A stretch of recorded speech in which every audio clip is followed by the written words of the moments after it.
kami dari kelompok 4. Kali ini kami akan menampilkan video bertema demokrasi.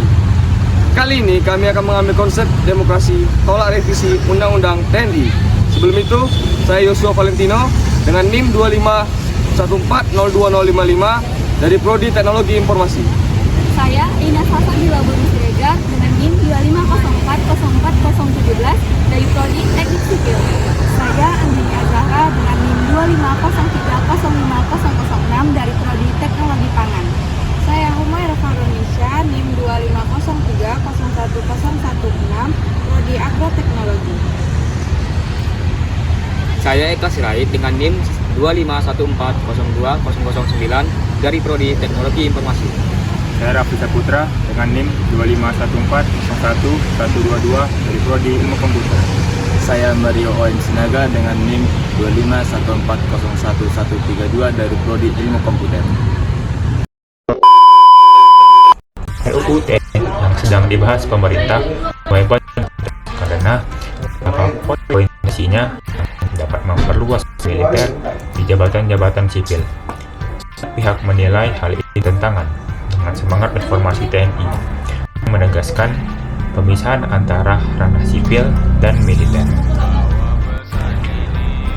Jika prajurit aktif diperbolehkan mengisi lebih posisi di struktur pertahanan, maka dikhawatirkan terjadi tumpang tindih kekuatan TNI lemah demokrasi.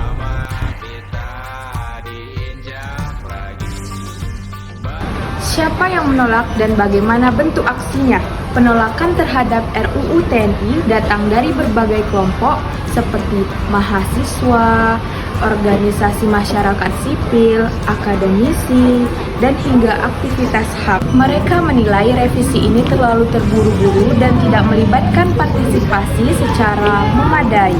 Aksi unjuk rasa yang dilakukan di beberapa kota besar, terutama di depan gedung DPR, dengan tuntutan utama agar pembahasan revisi dihentikan atau dikaji ulang secara transparan.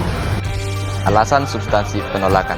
Secara substansial, pihak yang menolak menekankan bahwa perluasan jabatan sipil bagi militer aktif bisa mengembalikan peran militer seperti masa lalu saat militer memiliki kekuasaan besar pada struktur pemerintahan.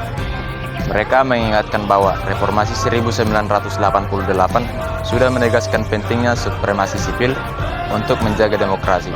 Oleh karena itu, revisi undang-undang dianggap berpotensi mundur dari prinsip tersebut dan membuka ruang penyalahgunaan wewenang.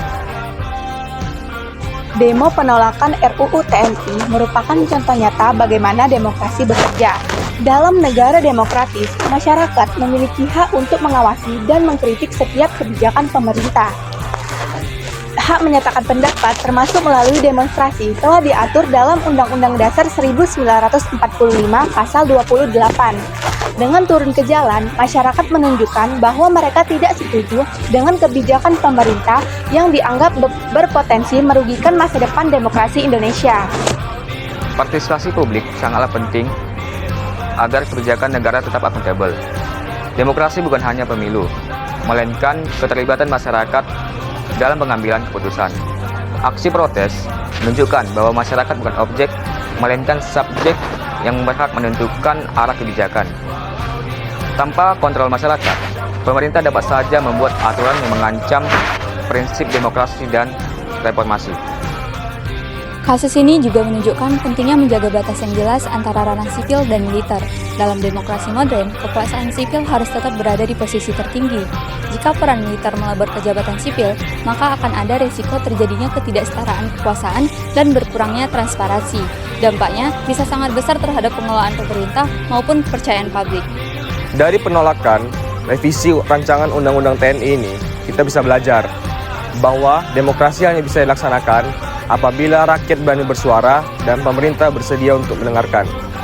Demonstrasi menjadi salah satu alat bagi masyarakat untuk mengingatkan pemerintah agar tidak membuat kebijakan yang tidak sesuai dengan nilai-nilai demokrasi. Oleh karena itu, melibatkan publik dalam membuat kebijakan adalah salah satu cara agar demokrasi di Indonesia tetap pada jalur yang sehat.